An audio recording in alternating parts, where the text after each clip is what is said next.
आमचे बाळासाहेब सातत्याने म्हणायचे की 80% समाजकारण करा आणि 20% राजकारण करा.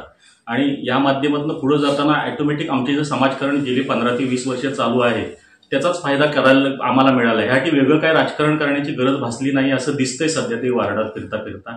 वार्डातली लोकांचा जो ज्येष्ठांचा आशीर्वाद मिळतोय, तरुणांचा सहभाग मिळतोय किंवा महिला आघाडी आमची असेल हिचा जो पाठिंबा मिळतोय याद्वारे हे इलेक्शनला पुढे जाताना काही अडचण तरी वाटत नाहीये.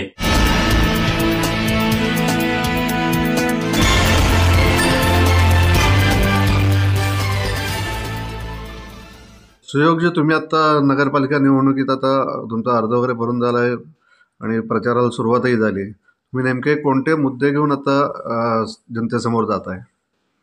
नमस्कार. सर्वप्रथम आपल्या सगळ्या न्यूज चॅनलचं मी आभार व्यक्त करतो की आतापर्यंत तुम्ही माझ्यापर्यंत पोहोचलात. त्यानंतर आमच्या पक्षाचे पालकमंत्री, उद्योगमंत्री उदयजी सामंत साहेब, आमचे नेते सनातन चव्हाण साहेब, नगराध्यक्षपदाचे आमचे उमेदवार उमेशदादा सकपाट यांनी जो माझ्यावर विश्वास टाकला, या प्रभागातून जी उमेदवारी दिली त्याबद्दल सर्वप्रथम त्यांचे आभार व्यक्त करतो.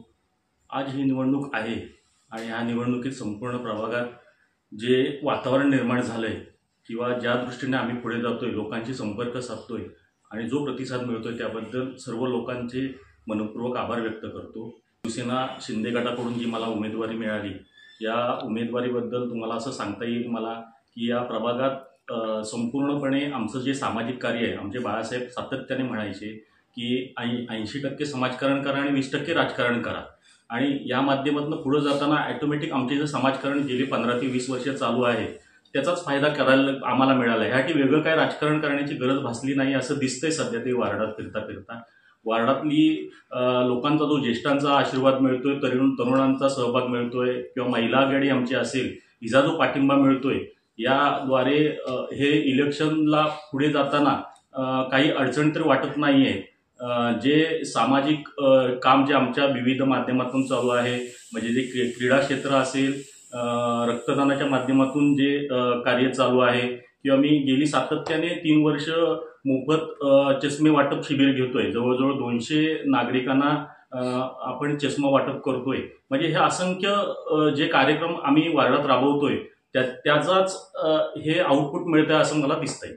याआधी तुमच्या पत्नी सौ सई चव्हाण या नगरसेविका होत्या, त्यांच्या कार्यकाळामध्ये काय इथल्या प्रभागातले कामं झाले? नक्कीच ना. या जवळजवळ तिच्या कार्यकाळात 4.5 ते 5 कोटीची आपल्या प्रभागात कामं झाली. यामध्ये प्रामुख्याने प्रभागातील सर्व रस्ते, गटारे, स्ट्रीट लाईट आणि नळपाणी या माध्यमातून घरोघरी ज्या सुविधा निर्माण झाल्या.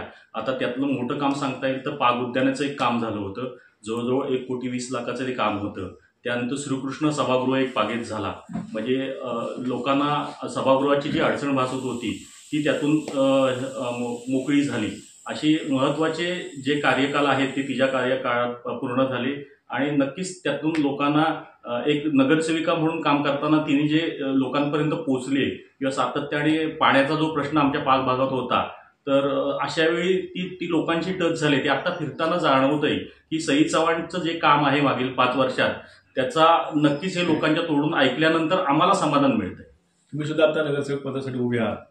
नगरसेवक झाल्यानंतर तुम्हाला कोणती कामाशी पुढे आहेत या प्रभागामध्ये की तुम्ही ते प्रकर्षाने करा? आता तसं सांगायला झालं तर वेगळ्या पद्धतीचं विजन मी आज घेऊन जातोय.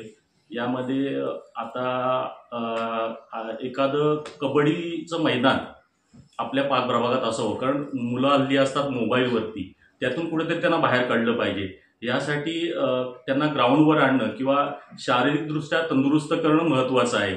त्यासाठी एखादं कबड्डीचं मैदान आपल्या प्रभागात असलं पाहिजे. दुसरं म्हणजे आज पाक पॉवरहाऊसमधून जी रोड आहे आमचा शेखर शिंदेच्या घरापर्यंत ते एक बाजूला संपूर्ण खचलेलं आहे. म्हणजे संरक्षक भिंत नसल्यामुळे तिचं जवळजवळ आम्ही एस्टिमेट पण करण्याचा प्रयत्न केला होता. 2.5 कोटीपर्यंत एस्टिमेट आहे. पण एवढं मोठं एस्टिमेट असल्यामुळे ते आत्तापर्यंत झालेलं नाही. पण माझं ते पण काम करण्याचं प्राधान्य असेल, कारण या कामामुळे आपल्याला त्या लोकांना सुरक्षितेच्या दृष्टीने त्या लोकांसाठी तिथपर्यंत पोहोचता येईल. याचबरोबर अत्यंत महत्त्वाचा मुद्दा आहे की आता संपूर्ण गटारातून आपण पाहतोय तर सांडपाणी वाहताना दिसतं. आणि त्यामुळे मच्छरचा जो मोठा प्रॉब्लेम नागरिकांना सहन करावा लागतोय. तर आता माझ्याजवळच पाहिलं तर एक मोठं उद्यान आहे आणि त्या उद्यानासाठी पाणी नगरपालिका जानेवारीमध्ये टँकरने आणते आणि संपूर्ण झाडांपर्यंत पोचवते. तर असं न करता ते जे गटाराचं पाणी आहे ते जर कुठे आपण संकलित केलं, त्याच्यावर ट्रीटमेंट केली, जे आम्ही फॅक्टरीमध्ये तसं करतो आणि ते पाणी पुन्हा वापरतो, तर तशी ट्रीटमेंट करून जर झाडांना वापरलं तर होणारा जो पाण्याचा अपव्यय आहे किंवा जे पाणी गटारातून जाऊन मच्छर होत आहेत किंवा हे पूर्णपणे बंद होऊन जाईल. असे माझ्या प्रभागात 3-4 ठिकाणं आहेत.